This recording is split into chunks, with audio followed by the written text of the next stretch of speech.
하나님 말씀 역대하 28장 16절에서 27절까지의 말씀입니다. 역대기를 보면서 남유다 왕들의 어떤 그런 모습들, 성공과 실패에 대해서 무엇을 중심으로 판단하느냐, 그것은 바로 성전 중심의 신앙이라는 잣대로 평가를 했습니다. 하나님 중심으로 성전 중심으로 살았던 선한 왕들과 또 우상을 섬기고 그릇된 길로 갔던 악한 왕들, 평가의 기준이 군사력으로, 경제적으로 나라가 부강하고 영토를 늘리고 막강한 그런 힘을 자랑했던 것이 결코 평가의 기준이 아니라 평가는 단 하나, 여호와 보시기에 정직하게 행하였는가, 바로 여기에 있는데요.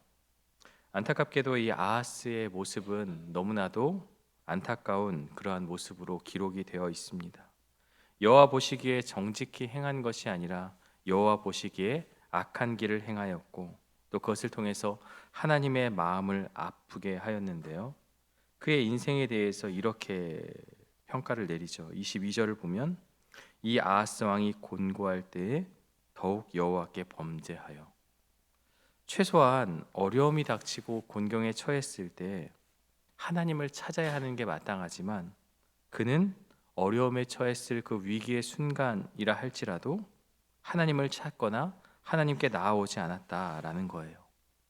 우리가 인생에 위기가 찾아오고 어려움이 찾아올 때 어찌 보면 우리의 신앙을 점검할 수 있는 기회이기도 해요. 우리가 어려움을 겪을 때 하나님께서 나를 미워해서, 나를 싫어해서 이런 고난 가운데 나를 두는가라고 생각할 것이 아니라 하나님께서 이러한 위기를 통해서 나의 신앙을 더 견고하게, 또 내가 위기 가운데 무엇을 바라보는지를 또 가르쳐 주기 위한 하나님의 뜻이 담겨 있구나라고 우리가 생각해 볼 수 있죠. 평안할 때는 누구나 하나님을 말할 수 있지만 사방이 막힌 듯한 고난 가운데서는 우리의 시선이 어디로 향하는지가 우리의 믿음을 증명할 수 있다라는 것, 그것을 먼저 생각하고 말씀을 보면 좋을 것 같습니다. 먼저 16절을 보면요, 그때 아하스 왕이 아수르 왕에게 사람을 보내어 도와주기를 구하였으니, 그리고 17절과 18절이 왜 도움을 요청했는지를 알게 되죠. 주변 국들의 침략이 있었습니다. 나라가 위기에 처하고 하나님을 섬기는 왕, 유다의 어떤 그런 가문이었다면, 유다의 어떤 그런 다윗 언약 가운데 있었다면 하나님께 부르짖고 하나님께 도움을 구하고 선지자나 또 하나님의 사람의 메시지를 통해서 돌아서는 그러한 모습들이 있어야 하지만 지금 아하스는 무엇을 하고 있습니까? 아수르 왕에게 사람을 보내어서 도움을 구하고 있습니다. 이것은 단순한 실수가 아니라 하나님의 존재를 전면 부인하는 강력한 범죄다라는 거예요. 나라의 주권이 하나님께 있음에도 불구하고 이방 왕에게 넘긴 것이죠. 왜 이 선택이 잘못됐을까?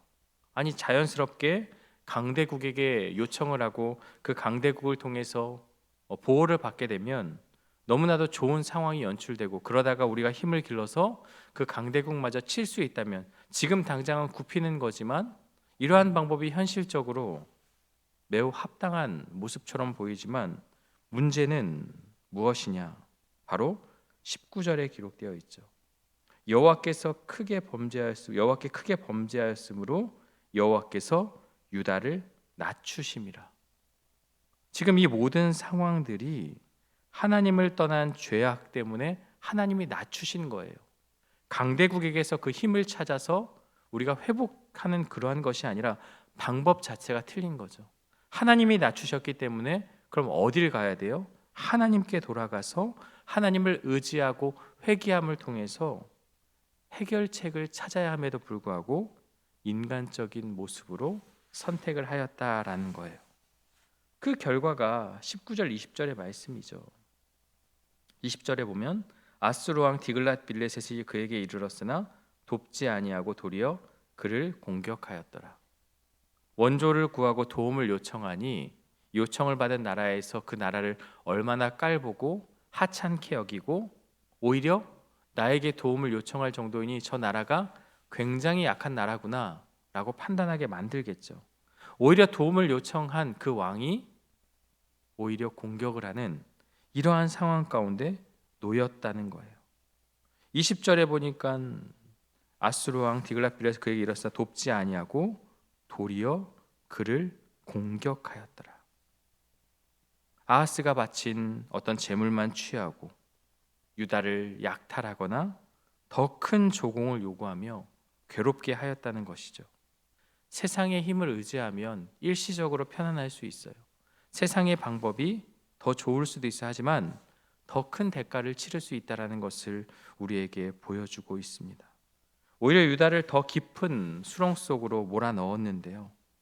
인간적인 해결책은 참되고 또 영원한 평안을 주지 못한다라는 것을 우리에게 가르쳐 주고 있어요. 여러분, 우리의 삶에 고난이 유익이 되는 경우는 단 한 가지입니다. 그 고난을 통해서 하나님께로 돌아갈 때뿐입니다. 지금 이 아하스 왕에게 처해진 그 고난과 모든 역경은 하나님께로 돌이킬 수 있는 마지막 기회이자 은혜의 순간입니다. 이 순간에 내가 하나님을 붙잡고 회개한다면 그러면 그의 마지막 인생은 이렇게 비참하게 끝나지 않았을 겁니다. 물론 성경에 만약은 없지만 그러나 이러한 모습들과 이러한 삶의 방식들이 하나하나 채워져 나가면서 결국은 하나님을 등지게 되는 그러한 판단을 하게 하는데요. 22절을 보면 이 아하스 왕이 곤고할 때에 더욱 여호와께 범죄하였다. 최소한 어려움을 당하면 하나님을 찾아야 되는 것이 마땅하지만 더 하나님을 대적하고 더 하나님께 멀리하였다라는 거죠. 하나님이 아니라 다메섹의 신들이 더 강하다. 왜? 그들이 승리하였고 그들이 더 강하니까 우리가 섬기는 신은 약하다라고 생각하고 그 신들을 섬기는 거죠. 23절이 그것을 말하고 있죠.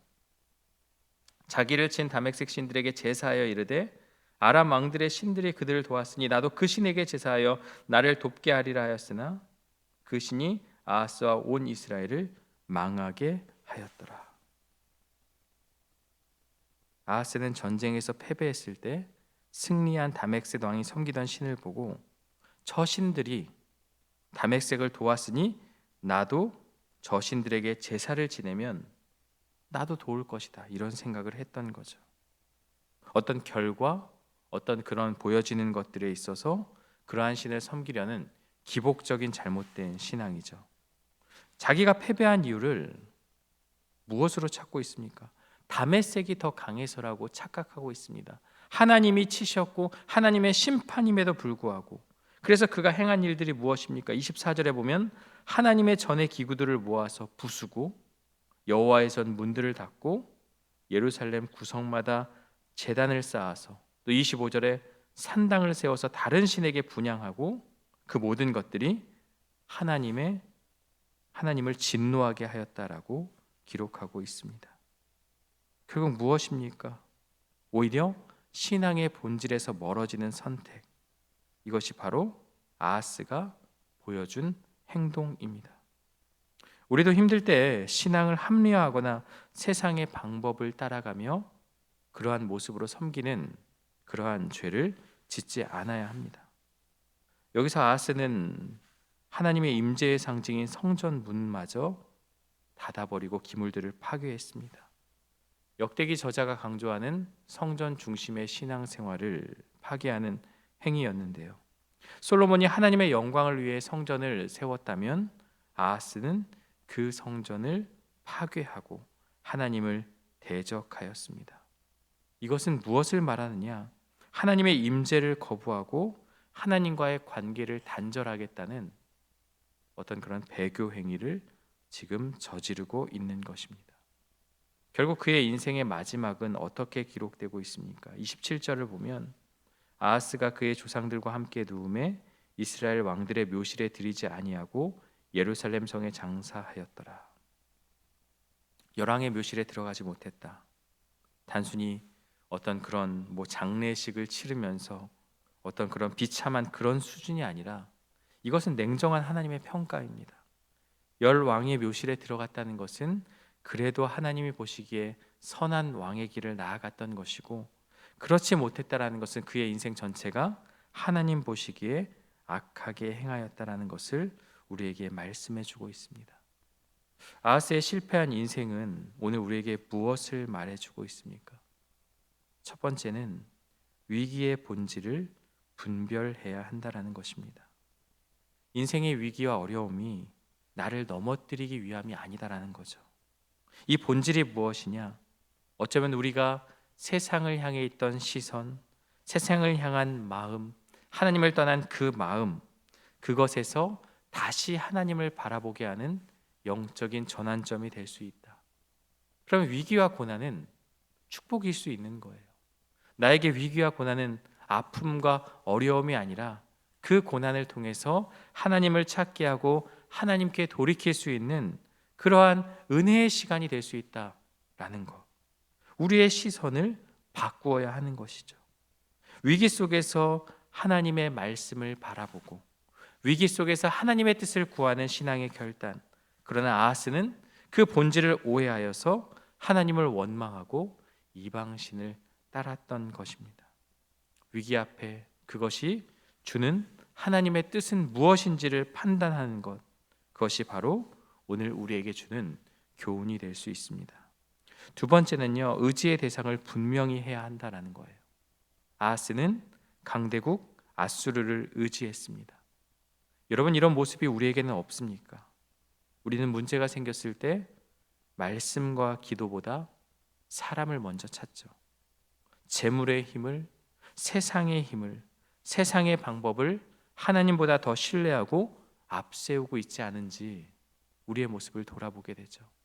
우리는 하다 안 되니까 마지막에 가서야 하나님을 찾고 하나님께 엎드립니다. 순서가 잘못됐죠. 가장 먼저 하나님의 뜻을 구하고 그 뜻에 합당한 이제 나의 모습으로, 나의 방법으로 하나님의 뜻을 실현해 나가야 함에도 우리는 순서가 바뀐 거죠. 내가 실컷 하고 내가 열심히 하다가 안 되니까 그제서야 하나님께 찾아오는데, 우리는 곤고할 때 가장 먼저 달려가는 곳이 하나님이 되어야 한다라는 거죠.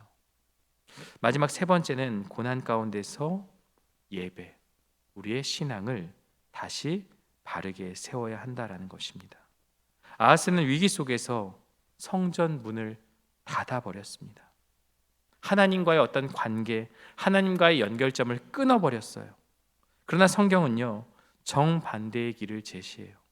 고난 속에서 어려울수록 예배의 자리와 기도의 자리로 나아가고 하나님을 더 찾아야 한다라는 거죠. 역대하 전체 중심 구절이 7장 14절인데요.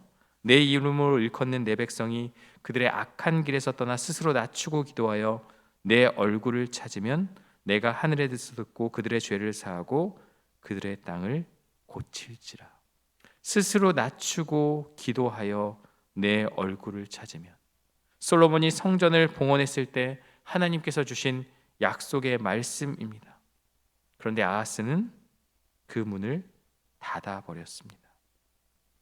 위기 속에서 하나님이 아닌 세상을 택했고 회개하는 대신 하나님을 대적했기에 비극적인 종말을 맞이하였습니다.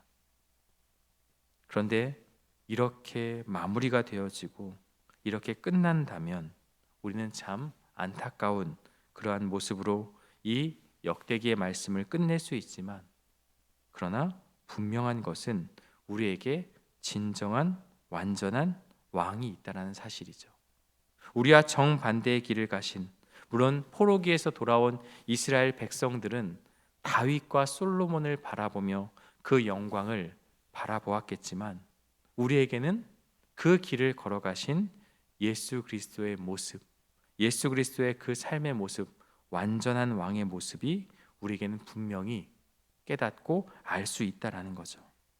인류 역사상 가장 큰 곤고함, 십자가의 고통과 하나님으로부터의 단절이라는 위기 속에서도 나의 원대로 마옵시고 아버지의 원대로 하옵소서라고 기도하시며 끝까지 순종했습니다.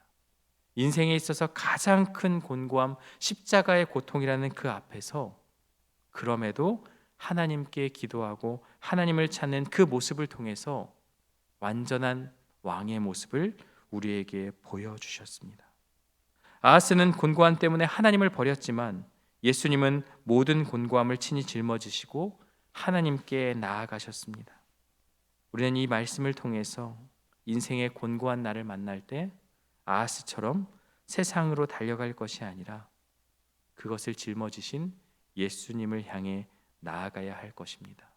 그분만이 우리의 유일한 피난처시요 참된 도움이시며 위기를 이겨낼 유일한 소망이 될 수 있다라는 거죠. 그 주님을 의지하며 모든 환난 속에서 믿음으로 승리하는 저와 여러분들 되시기를 주님의 이름으로 축원합니다. 함께 기도하겠습니다. 하나님 아버지, 오늘 주시는 말씀을 통해서 우리의 삶의 모습을 돌아봅니다.